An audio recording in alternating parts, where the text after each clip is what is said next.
Cara mengenali kekurangan diri. Kan sering saya suruh, mbok yo kita muhasabah. Ayo kita cek hidup kita. Tapi ini kan tidak gampang. Kamu mungkin minat, tapi susah Pak. Caranya gimana? Nah, Hamka ngasih beberapa tips dalam lembaga budi. Saya ini punya penyakit diri saya apa saja sih Pak? Mungkin kamu sendiri tidak tahu karena kamu terlibat terus dalam dirimu. Setiap kali saya ngomong tadi kejelekan-kejelekan budi, yang ada di pikiranmu selalu orang lain,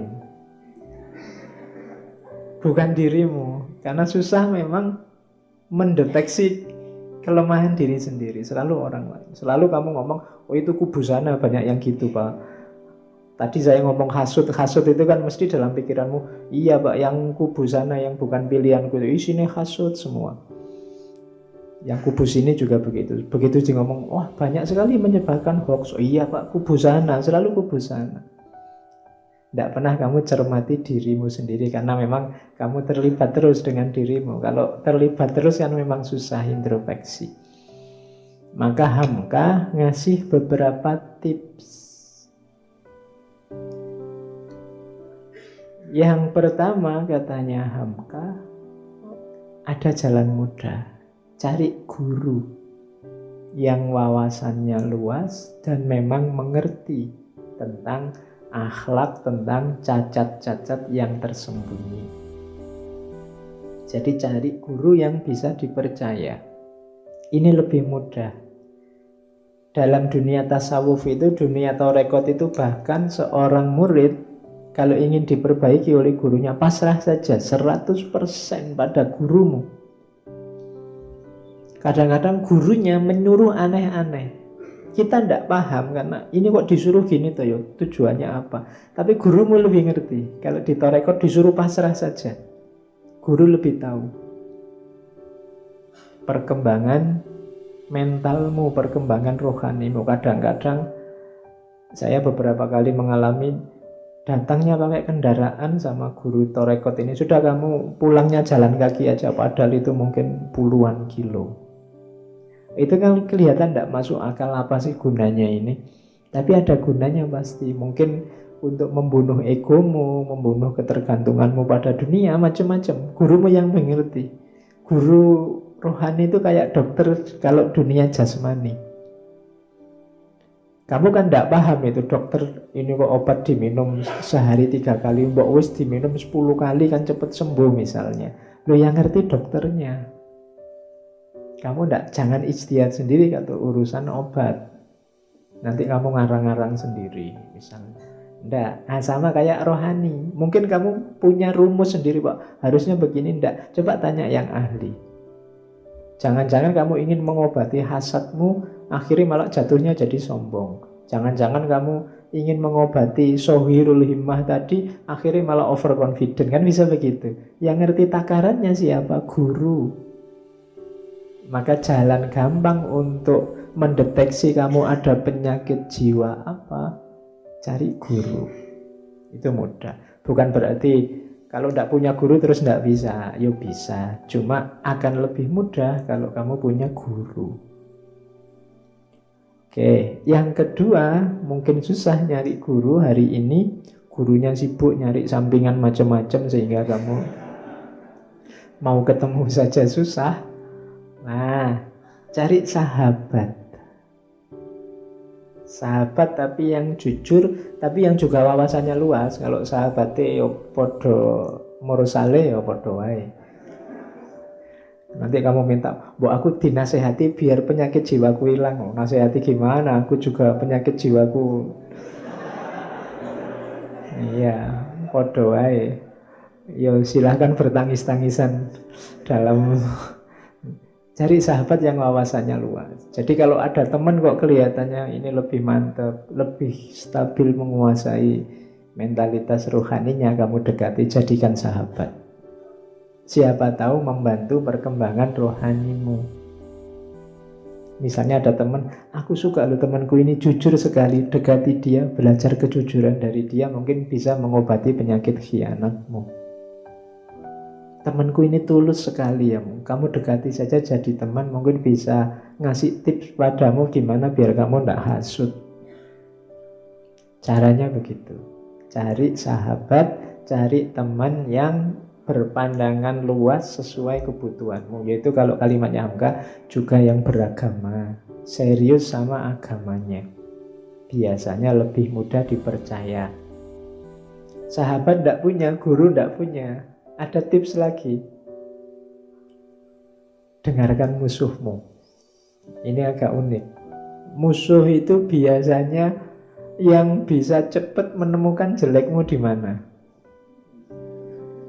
Iya, musuh itu kan selalu nyari jelekmu ada di mana. Oh, berarti gampang. Kalau kamu ingin saya itu jeleknya di mana, kok tidak tahu, cari musuhmu. Aku itu salah apa padamu? Nah, dengarkan jawabannya. Ya.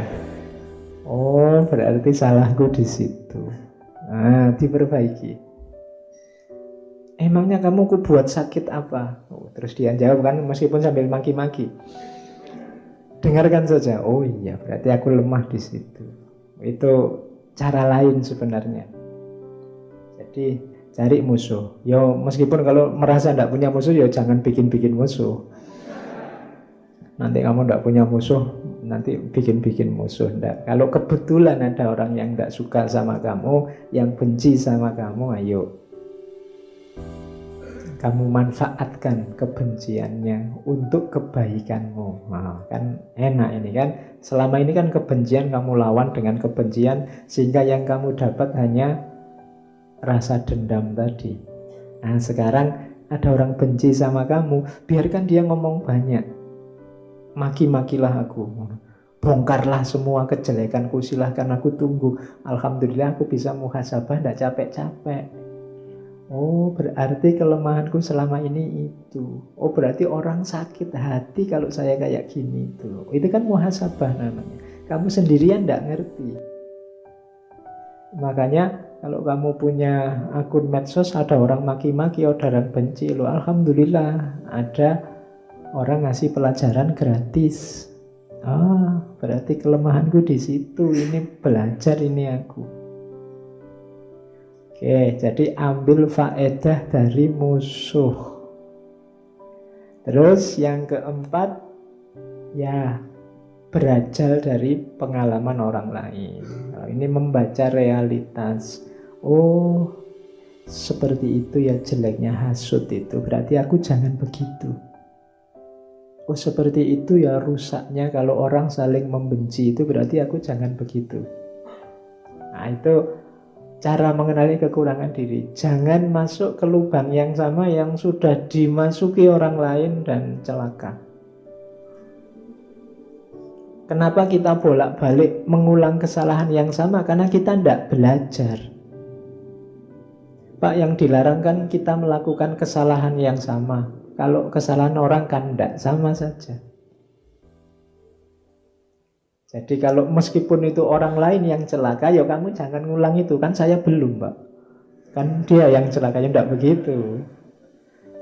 Kan yang disebut rugi itu kan orang yang mengulang kesalahan yang sama. Ini kan saya baru kesalahan pertama, Pak. Ya tidak begitu. Kalau orang lain salah dan celaka dengan itu, masa kamu juga mau ikut celaka?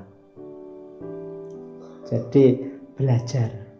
Sangat banyak pelajaran sebenarnya kalau kita membuka mata, buka telinga. Hanya saja mungkin kita tidak peka atau tadi batin kita agak gelap sehingga tidak bisa membaca lebih jernih pengalaman-pengalamannya orang lain. Jadi ada 4 jalan kalau ingin meningkatkan kualitas hidup kita, mengenali kekurangan kita. Bisa cari guru, bisa cari sahabat, bisa memperhatikan musuh kita, atau yang terakhir perhatikan pengalaman orang lain. Makanya setiap detik hidup kita itu pelajaran demi pelajaran. Tidak ada yang tidak pelajaran untuk hidup kita biar lebih baik.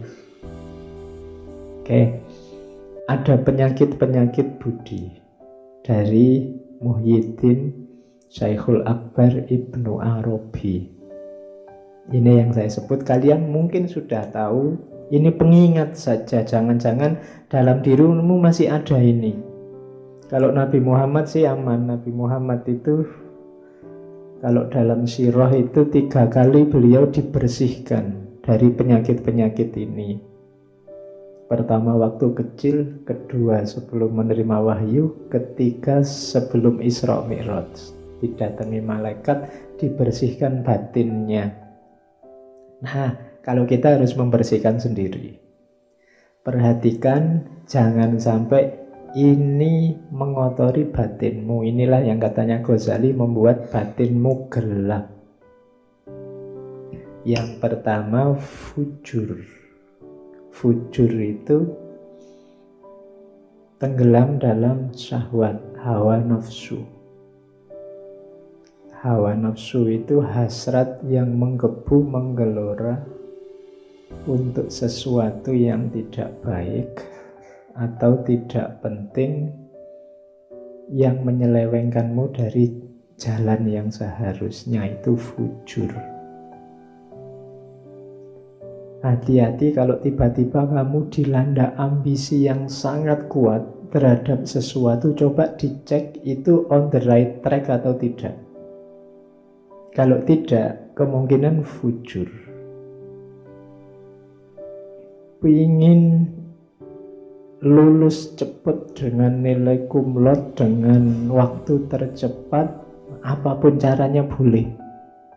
Itu hati-hati, kamu cek lagi, jangan-jangan kamu menempuh jalan fujur. Niatmu bagus, tapi apapun saja boleh.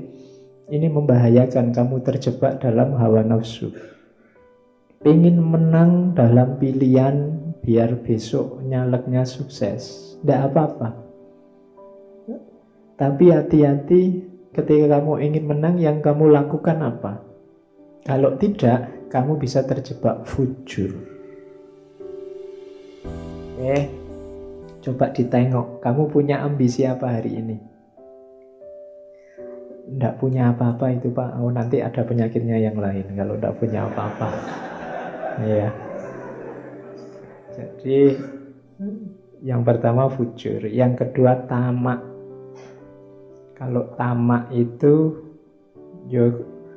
perkembangan dari fujur tadi, menginginkan sesuatu yang tidak seharusnya diinginkan. Kalau tadi kan mending, ada yang diinginkan masuk akal tapi jalanmu salah. Kalau ini yang tidak seharusnya diinginkan, syarah, tamak. Yang ketiga, ini mungkin beberapa di antara kita sering terjebak di sini, tabazzul, katanya Ibnu Arabi, yang dikutip oleh Hamka. Tabazzul itu tidak punya harga diri. Cirinya biasanya suka berteman dengan orang yang moralnya rendah, sehingga dia sendiri ikut rendah. Itu tabazzul. Yo kamu, kalau tadi kan nengok ke dalam, kalau ini coba kamu nengok keluar. Siapa saja yang ada di sekelilingmu? Karakter orang seperti apa di kiri kananmu? Yang di dalam ada fujur, ada syarah. Yang di luar jangan-jangan ada tabazzul tadi. Kalau ini syafah. Syafah itu mudah tersinggung, mudah marah, mudah mencaci. Hari ini syafah ini kelihatan mungkin tidak dari mulutmu, tapi dari postingan-postinganmu, update statusmu. Mudah tersinggung, mudah marah, mudah mencaci orang lain. Terus khorq. Khorq ini menganggap dia sangat penting. Dunia itu pusatnya ada dalam diriku. Semua orang harus manut aku. Itu khorq. Pokoknya akulah yang paling utama, akulah yang paling penting. Selalu yang dipikirkan kepentingannya sendiri. Pak, mbok ngajinya itu malam minggu gitu loh Pak. Kok malam minggu? Kan pas saya libur. Liyo kamu. Ya kan? Usul selalu berdasarkan kepentingannya sendiri. Di antara pelajaran dari Isra Mi'raj tadi itu kan, kalau katanya Muhammad Iqbal, ada namanya kesadaran profetik. Nabi tidak mikir kepentingannya sendiri. Kalau Nabi berpikir kepentingannya sendiri, sudah selesai dengan bertemu Allah di Sidratul Muntaha. Itu kenikmatan paling puncak. Tidak ada lagi yang lebih nikmat dari itu. Kan nikmat bertemu Allah besok yang dinanti oleh seluruh penghuni surga, karena itu kenikmatan paling puncak. Tapi Nabi tidak berpikir dirinya. Nabi masih berpikir tentang umatnya. Nah, itu berarti tidak ada khorek. Tidak hanya mikir dirinya, Nabi juga mikir umatnya. Makanya waktu dipuji oleh Allah itu kan waktu kita akhir kan at-tahiyatul mubarakatus sholawatut thayyibatul lillah. Terus Allah menjawab, assalamu alayka ayyuhan nabiyyu wa rahmatullahi wa barakatuh. Tapi Allah menjawab assalamu alayka ayyuhan nabiyyu wa rahmatullahi wa barakatuh. Terus Rasulullah tidak egois, malah Rasulullah membawa umatnya assalamu alayna wa ala ibadillahis sholihin. Ini percakapan antara Allah dan Rasulullah.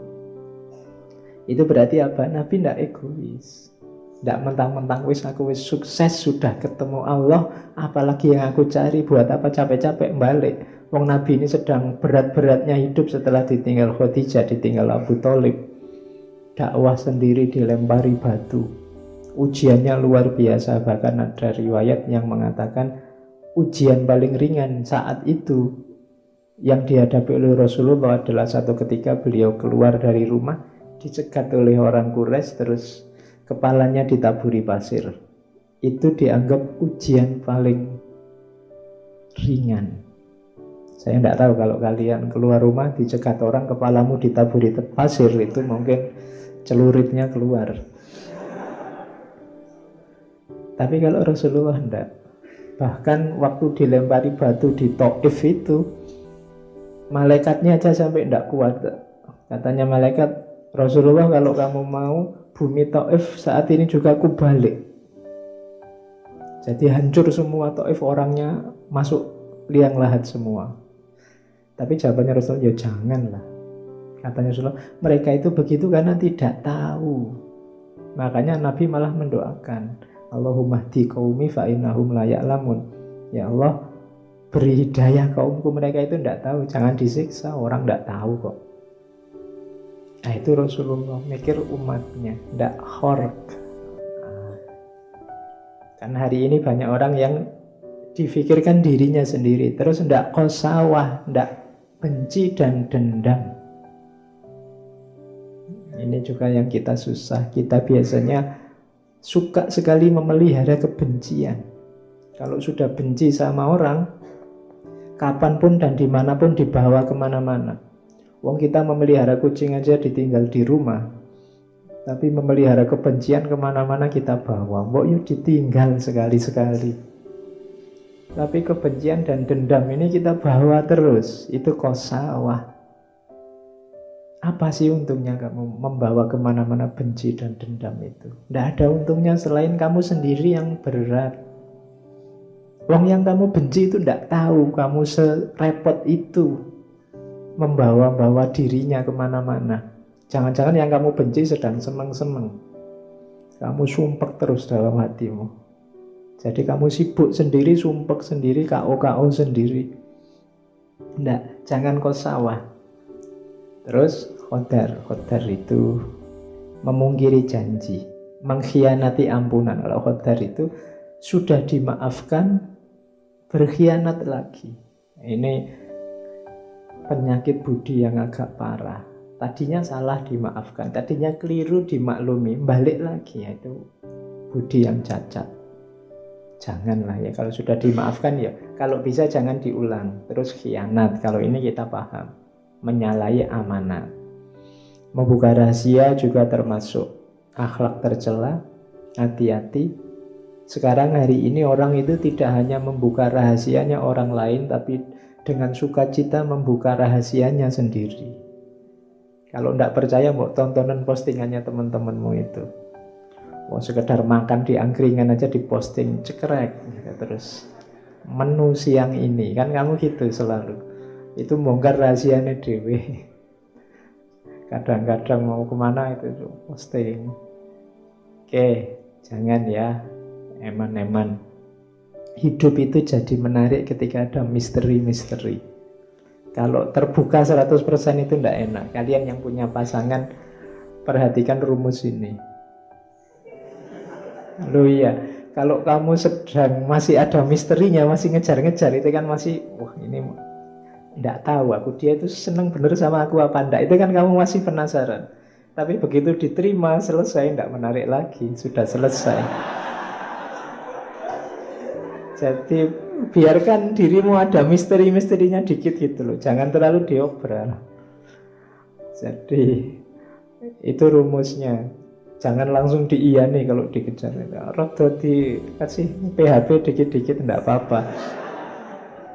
Biar penasaran ngejar-ngejar. Meskipun besok sudah jadi, usahakan masih ada yang dikejar-kejar, ada yang misteri. Bahkan agama itu menarik sampai hari ini. Itu karena masih banyak misterinya. Kamu kan masih penasaran kira-kira surga besok itu ada benar apa enggak, neraka ada benar apa enggak. Bahkan kamu penasaran yang bunuh diri jadi teroris itu ketemu bidadari benar apa enggak. Itu kan misteri-misteri. Itu yang sampai hari ini orang masih. Kalau terbongkar semua misterinya itu bisa gawat. Besok orang, kalau surga cuma kayak gitu, tak bikin sendiri surga sekarang, bisa begitu. Tapi justru agama itu membuat kita terikat karena banyak misterinya. Oke, jadi jangan mudah membongkar rahasia dirimu sendiri atau rahasianya orang lain. Takabur ini pasti. Biangnya semua kerendahan budi itu kesombongan. Kemudian khobas, niat jahat, niat saja kalau bisa jangan. Awas kau, hati-hati. Enggak usah begitu. Itu sudah niat jahat. Lihat saja 3 tahun yang akan datang. Enggak usah pakai begitu. Nggak usah dilihat 3 tahun. Sekarang aja yang enak-enak, ayo bareng-bareng. Khobas namanya. Nggak usah niat jelek. Bahil juga jangan. Juben, pengecut, jangan.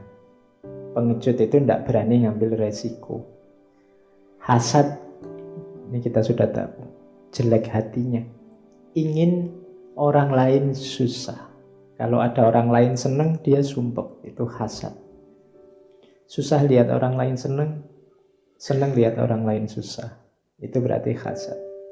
Hari ini tidak sadar kita sering hasad. Khususnya pada orang yang beda dengan kita. Termasuk yang beda pilihan dengan kita. Kalau kubu sana jelek, alhamdulillah. Ya kan? Kamu kan gitu setengahnya. No, bener toh? Nah, kamu mesti gitu. Itu namanya seneng lihat yang lain jelek. Dan susah kalau lihat yang lain baik. Sebenarnya diam-diam di hatimu ada rasa hasud. Dan kita disuruh berdoa untuk berlindung dari orang-orang yang hasud ini. Di surat Al-Falaq. Ya kan? Wa min syarri hasidin idza hasad. Karena orang hasad ini merugikan dalam hidup kita. Yang selanjutnya jasa. Jasa ini kayak juben. Tidak berani susah, tidak berani menghadapi resiko. Nah, yang tadi saya bilang males-malesan itu juga penyakitnya budi. Namanya sohirul himmah. Keinginanmu apa? Cita-citamu apa? Tidak tahu Pak, saya mengalir saja. Nah, ini penyakit budi juga. Ya kamu harus tahu, hidup itu dalam kuasamu, jangan mengalir saja. Arahkan ke yang baik-baik sesuai yang kamu tahu. Lakukan yang bagus-bagus sesuai keinginanmu, jangan sohirul himmah. Harus punya target. Syukur-syukur lengkap. Jangka pendek saya ingin ini, jangka panjang saya ingin itu, jangka menengah saya ingin ini. Itu lebih bagus. Ada himmah. Untuk urusan agama Pak, saya ingin 5 tahun ke depan saya sudah bisa rajin sholat tahajud, hafal surat Yasin bisa. Nah, itu namanya target. Kalau untuk urusan studi saya ingin 2 tahun lagi lulus, karena kalau enggak mesti DO. Nah, terus untuk ya caranya begitu. Jangan sohirul himmah, ndak punya karep. Kelemahannya anak muda hari ini banyak yang tidak jelas. Cita-citanya apa, keinginannya apa. Dan yang terakhir, al-jaur. Kalau ini berlebihan, ya baik sih, cuma apa-apa itu ada kadarnya. Harus tahu takarannya. Jangan over. Semua yang over itu jelek. Termasuk kebaikan. Ada beberapa kebaikan yang kalau over ya jelek.